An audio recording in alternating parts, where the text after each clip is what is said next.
Fontaine, qui est neuropsychiatre. Par le passé, il a été professeur à la Vrije Universiteit Amsterdam.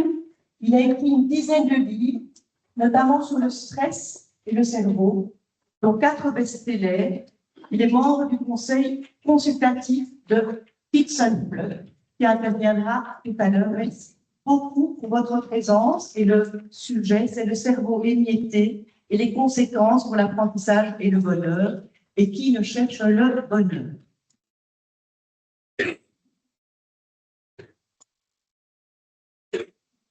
Eh bien, bonjour. Bonjour à tous. Il faut m'excuser pour mon français parce que c'est la première fois que je vais présenter sur ce sujet-là en français. Alors, un peu de patience parce que je dois remplir des dictionnaires. Bon, je suis neuropsychiatre d'origine, mais j'ai commencé ma carrière en pédopsychiatrie. Et c'est à cause de le cirque médiatique que la publication de ma thèse doctorale sur le stress dans les écoles secondaires qui a changé ma vie et qui a été à fond propulsé dans une aventure intercontinentale. Je suis ici parce que, tout par hasard, je suis devenu conseiller de Kids Unplugged, une organisation magnifique d'entraide de parents. C'est la deuxième fois que je me suis trouvé dans cette situation-là, parce que j'ai eu le même rôle dans, peut-être pas en Flandre, c'était il y a 30 années, j'ai parcouru toute la Flandre, après Pays-Bas, etc., pour expliquer aux gens et aux enseignants, aux soignants, que en français, ADHD en anglais, TDAH. Ce n'était pas des enfants, l'opposé de ça. Des enfants, non, c'est vraiment un enfant. Un mauvais enfant. De mauvais enfants, de mauvais parents. C'est ça qu'on pensait d'un temps, alors on a essayé de changer cette idée-là, que c'est pas comme ça. Mais maintenant, avec Kids Unplugged, tout par hasard, je me suis trouvé dans un tourbillon. On a visité, j'ai des commissions d'études parlementaires aux Pays-Bas et en Flandre, et puis avec Kids Unplugged, rencontre avec des ministres, tout ça, avec des cabinets. C'était vraiment intéressant. Bon, mais au lieu de vous présenter beaucoup de recherches, parce que l'introduction de M. Dupont, pour moi, c'est génial. J'aurais aimé expliquer ceci. On ne va pas demander ça, je vais expliquer. Ce qu'il a expliqué, c'est parfait. Mais au lieu de rajouter encore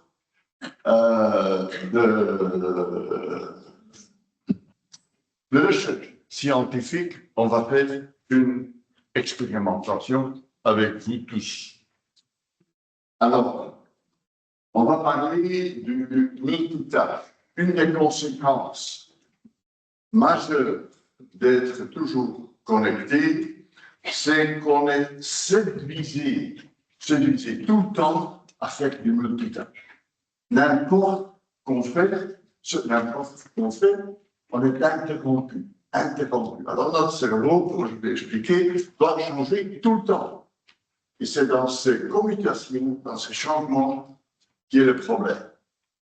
Pour les aspects cognitifs, les aspects émotionnels et psychiatriques, c'est un autre chapitre. Alors, je vais vous donner 2 tâches. La première tâche, c'est d'écrire un mot en majuscule. C'est pas exemple. Parce qu'il faut attendre mon signal, parce que c'est une compétition. Il faut attendre mon signal, parce que j'oublie toujours que je n'ai plus de chronomètre. Sûr, j'ai un chronomètre ici. Voilà. C'est une compétition. Je vais vous donner un mot, vous l'écrivez en majuscule, et puis vous donnez à chaque lettre son numéro de suite. Je vais vous donner l'exemple. La première expérience, c'est d'écrire le mot monotage. Non. Il faut attendre mon signal. Le mot monotage, alors ce que vous faites, c'est ça. Voilà, il faut lever la main quand vous avez fini. Parce que moi, je vais quitter, voir s'il y a un champion. Le champion, maintenant, c'est 7 secondes.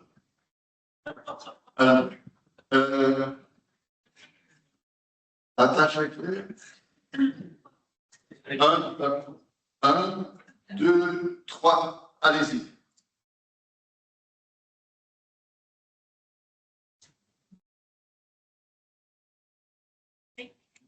Ok, c'est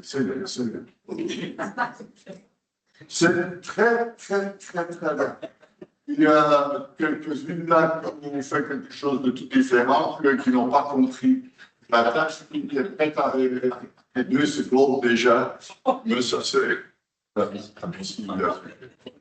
Bon, le résultat est qu'il y avait quelqu'un qui avait 8 secondes ici, et puis presque tout le monde était prêt entre 10 et 12 secondes. Très bien.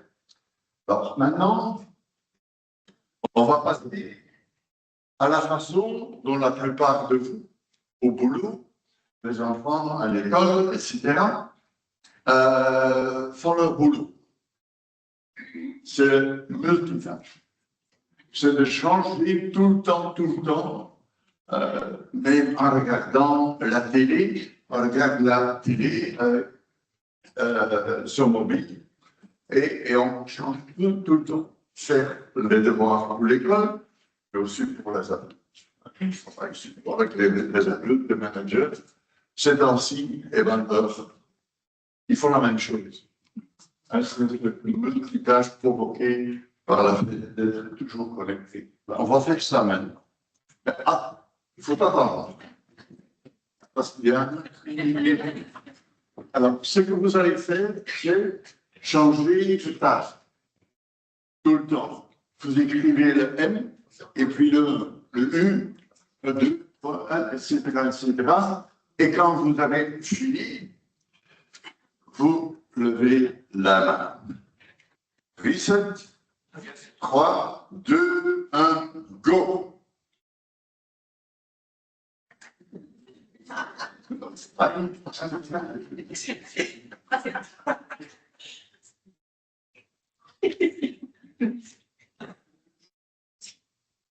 Restez en haut. Oh, mais c'est magnifique. Le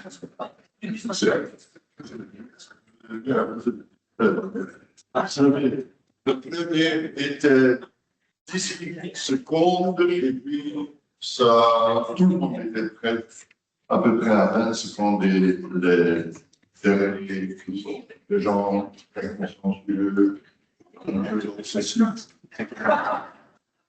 besoin de 25 secondes. Réfléchissez. Bon, mais c'est bien. Est-ce que vous avez encore besoin de beaucoup de recherches scientifiques pour comprendre que faire du multitâche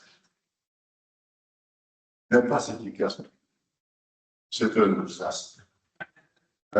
Ces 2 tâches sont les 2 tâches les plus simples que j'ai pu inventer, parce que dans le temps, avec les étudiantes, j'avais toute une phrase.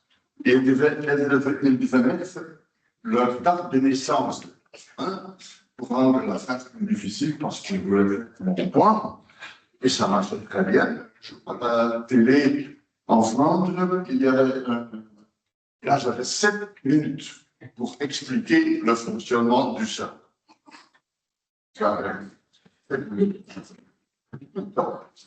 Alors, j'étais en train d'expliquer quelque chose, le journaliste me alors, j'ai pris un risque. J'ai pris son petit carton avec sinon je vais retourner et son fenêtre, et j'ai dit, voilà, on va faire ce test. Mais vu que je n'avais pas le temps, je l'ai fait avec un mot. Vous voyez, ça marche. Même avec un mot très simple, quand on veut des choses très simples, le multitâche double le temps de la tâche. Double.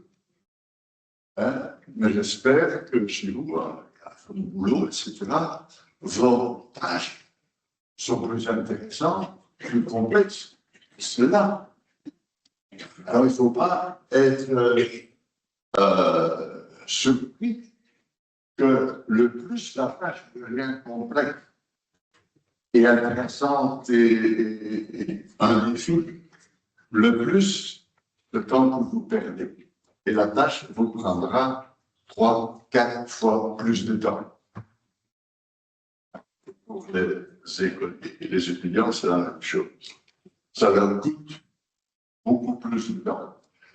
En plus, qui d'entre vous, en faisant le multitâche, a fait une erreur? Du corriger, regardez-moi ça. Vraiment que je le voyais, parce que c'est presque la moitié qui a fait une erreur. Non, mais c'est sérieux. Le multitâche vous prend plus de temps pour faire un travail qui est pire, pour faire des fautes. Et quand vous travaillez, je ne sais pas, dans le département de finances d'une entreprise, et vous faites une faute, 3 secondes de plus ou 3 secondes de moins, pas eux, n'importe.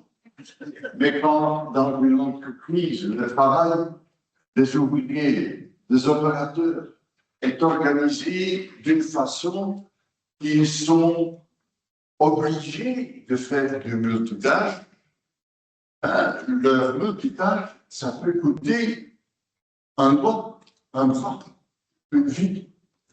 C'est là que j'ai, depuis à peu près 18 ans, j'ai commencé à l'INSEAD et puis à CEDEP en France, à Fontainebleau, un workshop de 4 jours sur la connaissance du cerveau dans le domaine de la prévention d'accidents dans la sécurité en français, je pense, dans les entreprises.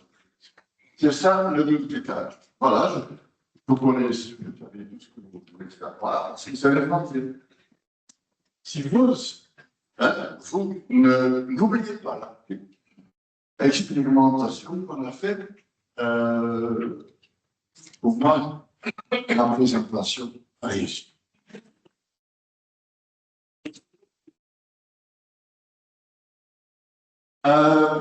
Parce que notre cerveau pensant, je vais passer sur l'aspect cognitif, on parle d'enfant, école, mais je pourrais aussi donner une présentation sur l'effet psychologique et émotionnel.